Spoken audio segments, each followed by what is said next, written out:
जहां भी आप सुनते हैं या देखते हैं या पुस्तकें पढ़ते हैं, सब में संतों का ही जिक्र किया गया है और ये कहा गया है कि बगैर इनके मिले मनुष्य का कल्याण नहीं, मनुष्य को जान ही नहीं सकता। तो इनके आज जीवन में सबके लिए ही, चाहे कौन सा ही ग्रंथ पढ़िए, सब में यही आया कि कोई सत्पुरुष तो मिले, कोई ज्ञानी पुरुष मिले, कोई गुरु मिले, तब मनुष्य को ज्ञान होता है। लेकिन ये भी निश्चय है, कोई मनुष्य ऐसा नहीं है, कोई जीव ऐसा नहीं है जो ईश्वर में न रहता हो, हर वक्त रहता है, लेकिन उसे ईश्वर का ज्ञान ज्ञान होता है उस वक्त जब किसी महापुरुष का जाकर के वो चरण पकड़ता है, किसी महापुरुष से अपनी दृष्टि डालता है। वो क्या है, स्वयं उसी वक्त वो ईश्वर को जानता है। ये बात विचित्र है, ईश्वर में रहता हुआ मनुष्य ईश्वर को नहीं जानेगा, जानेगा कब जिस कोई महापुरुष को उसकी मुलाकात। कारण यह है कि जैसे इस सूर्य से जो रोशनी आती है उससे हम संसार देखते हैं और गुरु से जो प्रकाश आता है उससे आत्मा देखते हैं। इसलिए जब तक गुरु की रोशनी मनुष्य को प्राप्त नहीं होगी, निश्चय है कि परमात्मा को नहीं जाए। वो रोशनी ही और इस प्रकाश में मनुष्य आत्मा को देखता है, जो आत्मा कैसे भी नहीं देखी जा सकती, कैसे भी नहीं समझी जा सकती, उसको ऐसा कहता है कि आत्मा है। उसकी आंखें देखती हैं, वो आत्मा को छूता है, वो आत्मा को समझता है, वो आत्मा से बात करता है। कब करता है? जब उसे वो रोशनी मिल जाती है, उसमें देखता है कि हाँ ये, जैसे रामकृष्ण परमहंस के जीवन की बात बड़ी साधारण सी है। विवेकानंद जब गए थे तो उन्होंने कहा था कि आपने क्या ईश्वर देखा है? क्या देखा है? कैसा है? कि जैसा तू है। बड़ा जल्दी जवाब, क्योंकि उन्होंने देखा था, देख रहे थे। ऐसे ईश्वर, इतना अच्छा ईश्वर, इतना साफ, फिर उसमें देखने की क्या कौन सी ऐसी बात है जिसे नहीं देख सकते? इतना है जैसे एक आदमी खड़ा है, उससे हम कह रहे ईश्वर है, और हम साधारणतः भी देखते हैं कि जो पुस्तकों में लिखे गए हैं उनमें ये ईश्वर, गुरुओं को ईश्वर कहा है, महात्माओं को ईश्वर कहा है। वो शरीरधारी थे, बात करते थे भगवान कृष्ण के लिए, राम के लिए, औरों के लिए, बुद्ध के लिए। उनको भगवान का अवतार कहा है, भगवान कहा है, वेद शास्त्रों में भी लिखा है कि हाँ ये अवतार, ये परमेश्वर। लेकिन वो परमेश्वर कैसे थे? बोलते थे, चलते फिरते थे, खाते पीते थे। ऐसे ईश्वर को जानना कब है? जब मनुष्य को किसी सत्पुरुष का ज्ञान मिल जाए, सत्पुरुष की आंखें मिल जाए। भगवान कृष्ण ने उपदेश दिया था, अर्जुन उससे बहुत सी बातें समझाई थी, और फिर ये भी कहा था कि देख मैं ही ईश्वर हूं, मुझमें ये महिमा है, मैं ऐसा हूं, मैं ऐसा हूं। अर्जुन कहता है महाराज ठीक है, वैसे आप कह रहे हो ठीक ही होगा, लेकिन मुझे अभी दिखाई नहीं देता। आप जो कुछ कह रहे हैं मैं इसलिए मानता हूं कि आप महान हैं, महान पुरुष हैं, ठीक, लेकिन अभी मेरा हृदय जो है वो कह नहीं रहा, मेरी आंखें देख नहीं रही। तब भगवान कृष्ण ने क्या किया था? दिव्यम ददाम ते चक्षु, मैं तुझको दिव्य चक्षु देता हूं, यानी तू मेरे योग को, ऐश्वर्य को देखने के लिए तब तू ठीक होगा जब तू मेरी आंखें प्राप्त कर लेगा। वो ज्ञान, वो आंखें जिससे तू दिव्य चीजें दिखाई देती हैं, उसको गुरु देता है। वो गुरु उस वक्त उसकी आंख खुलता है। इस आंख से जो ये आंखें हैं, इनमें तो जानवर की आंखों में हमारी आंखों में कोई फर्क नहीं। जब तक हम उस अवस्था में रहेंगे तब तक जानवर की आंख और हमारी आंख एक ही काम करेगी। लेकिन जब कोई महापुरुष मिलेगा उस वक्त उसकी आंख बदलेगी, उसका दूसरी रोशनी उसके अंदर आएगी, दूसरा पर्दा खुल जाएगा और वो समझ लगेगा अगर ये जानवर है, मैं मनुष्य, मुझे ऐसा नहीं करना है। एक थोड़ी सी रोशनी आते ही, लेकिन ये रोशनी दूर तक है, बहुत दूर जाकर के पूरी आंख खुलती है। इसके 7 पर्दे हैं।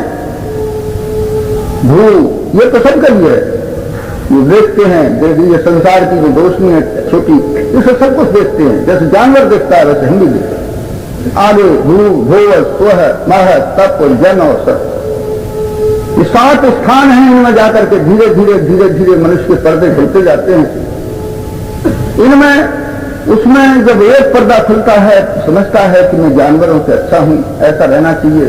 दूसरे में जाकर के देखता है कि अरे मेरे में अंदर में अभी ये विचार बहुत गलत हैं, इसको मैं छोड़ता चलूं। इसी तरह से तीसरी अवस्था में जाकर के वो ये भी सोचता है कि मुझे संसार में कैसे रहना चाहिए। दूसरे के कष्टों को दूर करने में अपने को कष्ट सहना ठीक है, ये सबका स्थान है। उससे भी जाकर के सत्य का स्थान जब आता है, वहां जाकर उस सत्य का दर्शन है। अरे सबने ईश्वर बैठा हुआ है, कोई घर ऐसा नहीं है जिसमें ईश्वर का दीपक न जल रहा है। उस वक्त उसको दिखता है, परमात्मा को दिखता है। आप ये देख रहे हैं कि लैंप जल रही हैं, आंखों से देख रहे हैं, लेकिन इसके अंदर जो प्रकाश यहां से आ रहा है वो आप बुद्धि से जानते हैं कि इनके अंदर एक वो विद्युत आ रही है, बिजली आ रही है। इसी तरह से जब वहां पर मनुष्य को ज्ञान होता है तो इस सृष्टि को देखता है इन आंखों से और उसके आत्मा को देखता है अपने ज्ञान से, विवेक से। इसलिए उसके साथ भी व्यवहार उसका ठीक होता है। तब वो जानता है कि हाँ, अब मेरा व्यवहार शुद्ध हुआ, मैं अब ईश्वर को देख रहा हूं। इसलिए वो मनुष्य जो इस स्थान पर पहुंचता है जहां उसके 7 नेत्र खुल जाते हैं, जहां 7वीं अवस्था में जाकर के अपने को पहुंचाता है, वहां जाकर के मनुष्य को ईश्वर कहता है। जानवर को ये सिया राम में संसार दिखाई देता है। ये संतों ने इस विश्व को देखा है ठीक तरीके से, वो इसके लिए प्रणाम कर सिया राम मैं सब जग जान, वो सबको देख करके प्रणाम करते हैं कि ये परमात्मा जो है, ये विश्व ईश्वर है। आप देखते हैं एक रेखा है, उसमें बिंदु है। रेखा क्या है? बिंदु है, अनंत बिंदु वो जो है वो एक रेखा बनी। ऐसे ही ये अनंत ही एक रेखा, एक परमात्मा। हर एक चीज में एक कण होते हैं, पृथ्वी में अनंत कण हैं, तब वो पृथ्वी है। पृथ्वी का अगर जरा हम और भी विश्लेषण करें तो आज को बहुत ही हल्के उसमें कण मिलेंगे और वो एक दूसरे से चिपटे हुए मिलेंगे। और एक एक कण को अगर किसी ने आज के वैज्ञानिकों ने देखा है तो ये कहा है कि एक कण के आसपास वो चक्र और भी कण घूम रहे हैं और हर एक कण जो है वो ब्रह्मांड के बराबर अपना समय रखता है। ये जो ज्ञान है, जिस सृष्टि है, वो एक कण में उतनी है जितनी कि महामंडल है। वही काम उसमें हो रहा है। इसलिए मनुष्य जो है वह आप समझिए क्या है, जैसे वो कण उसके हैं पृथ्वी के छोटे छोटे अणु, इसी तरह से जीव जो है अणु है आत्मा।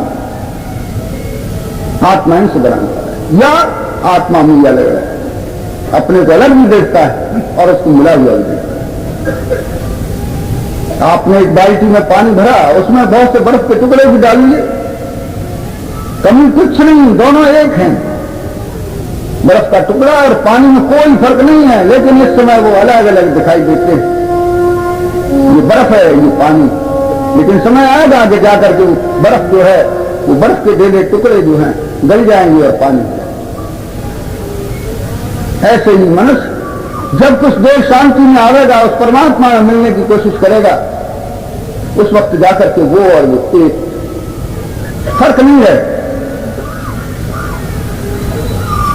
ये उनके जीवन की घटना है, एक महात्मा का है, जीवन का हाल उन्होंने लिखा है कि वो बहुत ही विद्वान थे और संसार का सारा ज्ञान उनको बड़ी अच्छी तरह से था, वेदों का खूब पढ़ा था, लेकिन उन्होंने ये आध्यात्मिक ज्ञान नहीं था।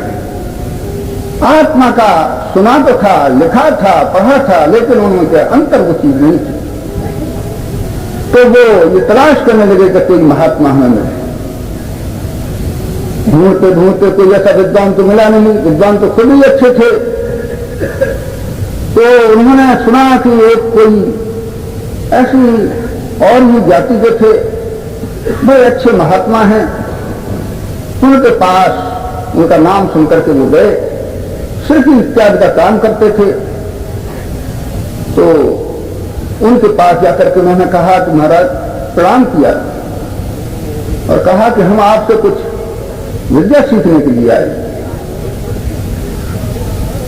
तो कहने लगे, कभी तुम इतने महान पंडित, राजपुरोहित, मुझसे ये विद्या सीखने के लिए आए? उन्होंने कहा, हाँ, इस विद्या को मैं नहीं जानता, तो तुम कल सवेरे आना। दूसरे दिन वो स्नान करके पवित्र होकर के उस जो था जाति का कुछ भी हो उसके पास पहुंचे, प्रणाम किया और बैठ। उसने वहां थोड़ी सी अपनी जगह साफ कर दी थी, गाय के गोबर से लीप करके वो बैठा था। ये भी वहां पहुंचे, उस पर जाकर के चटाई डाल करके वो बैठ गए दोनों। तो उस वक्त उन्होंने कहा कि देखो, दो विद्या हैं जी, संसार में दो विद्या हैं। एक तो परा है जिसको कि संसार से आगे की है, एक अपरा है जो तुम्होंने प्राप्त की। इस अपरा विद्या से आगे की विद्या मैं तुम्हें बतलाता हूं, जिसको आत्मविद्या कहते हैं। तो तुम थोड़ी देर के लिए, क्योंकि तुम्हें और तो कमी है नहीं, इतना सा अपने हृदय को मेरी तरफ कर दो, तुम थोड़ी देर के लिए शांत हो जाओ, मैं उसमें ये चीज डाल दूंगा। एक ही दिन बैठे थे और थोड़ी ही देर में उस महापुरुष ने उनकी तरफ निगाह डाली, सारा उनका ज्ञान जो था एकदम उनके अंदर भर गया। जब उठे तो वो अब वो नहीं थे, अब तो एक महात्मा थे, शुद्ध परमब्रह्म परमात्मा की शक्ल के थे। ये उठ करके फिर आए, लेकिन उस महात्मा ने यह कहा था कि देखो, मैं तुम्हें बताता हूं ये विद्या मैंने तुम्हें दी है, लेकिन तुम इसका किसी से जिक्र मत करना। उन्होंने कहा कि अच्छा। वो वहां घर पे आए तो उन्होंने से रहा नहीं है, उनको एकदम ऐसी मालूम पड़ती थी कि संसार दुखी क्यों है, जब ये रकम संसार के पास है, ये ज्ञान संसार के पास है, फिर ये दुखी क्यों? वो छत पर चढ़ करके चिल्लाए, जिसको दुख है वो मेरे सामने आ, मैं उसके दुखों को थोड़ी देर में खत्म कर दूंगा। वो जब चिल्लाए तो किसी ने जाकर के उन महापुरुष से भी कहा कि आपने उनको क्या कर दिया है, हमारे जो गुरु थे या हमारे जो महात्मा थे उनको आपने क्या कर दिया है? उन्होंने उनको बुलाया और बुला करके कहा कि पुत्र, हमने तुम्हें बताया था कि ये विद्या जो है तुम किसी को मत बताना, नहीं तो तुम्हें नर्क होगा, लेकिन तुमने तो सारे खड़े होकर के कहा, यहां जिसको दुख है, जिसको किसी प्रकार का भी दुख है, इस ज्ञान को लेकर के वो दुखों से मुक्त हो सकता है। उन्होंने कहा कि महाराज ठीक है, लेकिन इतने आदमियों को अगर शांति मिलती है, उनको सुख दुखों से दूर होते हैं, तो मुझे नर्क हो जाए तो मुझे कोई दुख की बात। तो इसलिए ये ज्ञान जो है, जहां शास्त्रों में इसका वर्णन किया गया है, ये सारे दुखों को नाश कर देता है, कोई दुख रह ही नहीं पाता। इसका कारण क्या है कि मनुष्य अज्ञान से ही दुखी है, जब उसको ज्ञान प्राप्त होता है तो दुख नहीं रहता। ज्ञान की भी जैसे दो बतलाई थी, एक तो यही ज्ञान है विद्या पढ़ने का, संसारी विद्या का। दूसरा ज्ञान है आत्मा की प्राप्ति। तो जिन्होंने उस ज्ञान को प्राप्त किया है जीवन में, वो कभी दुखी इस संसार में नहीं रहते। कोई कहे कि धन उनके पास नहीं होगा, वो इतने महान होंगे कि धन की चिंता ही नहीं करेंगे। दुखी कौन होता है? जिसको इच्छा होती है। संसार में सबसे धनवान किसको माना है? जिसको धन की इच्छा नहीं। संसार में बलवान सबसे अधिक किसको माना है? जिसने अपने मन को विजय कर लिया। संसार में सबसे ज्यादा बुद्धिमान किसको माना है? कि जो अपना भला बुरा जानता है। ये चीज जीवन के लिए इतनी सुंदर और इतनी एक अद्भुत है कि अगर आपने इसको थोड़ा सा अपने अंदर डाल दिया तो आपके जीवन में फिर दुख नाम की कोई चीज नहीं रहती। विवेक पैदा हो। दो आदमी मान लीजिए एक जगह बैठे हैं, एक अपने धन को छोड़ करके आया है, कुछ चिंता नहीं। एक आदमी के पास, उसके पास भी धन नहीं है, लेकिन कल की चिंता कर रहा है, कल कैसे कटेगा, कल कहां से आएगा। कल दोनों आदमी बिल्कुल एक पैसा नहीं है, एक शांति में आनंद में बैठा हुआ है, एक दुखी बैठा हुआ है। इसलिए जितने आप देखें अच्छे अच्छे महापुरुषों को देखिए, राजाओं को देखिए, उन्होंने उसके लिए सब कुछ त्याग दिया और इस चीज को प्राप्त। उनको राज्य के छोड़ने का दुख नहीं हुआ, बल्कि इस विद्या को प्राप्त करने का महान आनंद प्राप्त हुआ। तो ये कोई कठिन चीज नहीं है, कितनी सरल है। जरा सा आप इस पर विचार करेंगे तो सरल से सरल चीज अगर दुनिया में है तो मेरा ख्याल यह है कि, और उसके लिए साधना में कठिनाइयां क्या है? पहली कठिनाई तो यही है कि हम किसी का सहारा नहीं लेते। हम किसी की आंखों में अपनी आंख नहीं डालना चाहते। हम अपने में कुछ स्वतंत्र और कुछ चीजें ऐसी हैं कि थोड़ी सी घर से ले ली और कुछ अपनी मिला करके हम अपना काम चला रहे। जिस दिन हम किसी की शरण हो जाएंगे, किसी महापुरुष के हो जाएंगे, उस दिन देखेंगे कि विद्या आपके पास बिल्कुल वैसी की वैसी ऐसे हो जाएगी जैसे मानो सोते से मनुष्य जग जाता है। इसका यह क्षण नहीं मालूम पड़ेगा कि आपको कितने वक्त प्राप्त है। जैसे आप सोचने से जगते हैं कितने क्षण लगते हैं, कैसा पता भी नहीं लगता कि हम कितनी देर सोए, कैसे जग गए। और सारे दुख जो थे हमारे सपने इत्यादि के वो सब खत्म हो गए। इसी तरह से ज्ञान को देर नहीं लगती, बल्कि ये कहा है कि पल मारने में यह ज्ञान पैदा होता है।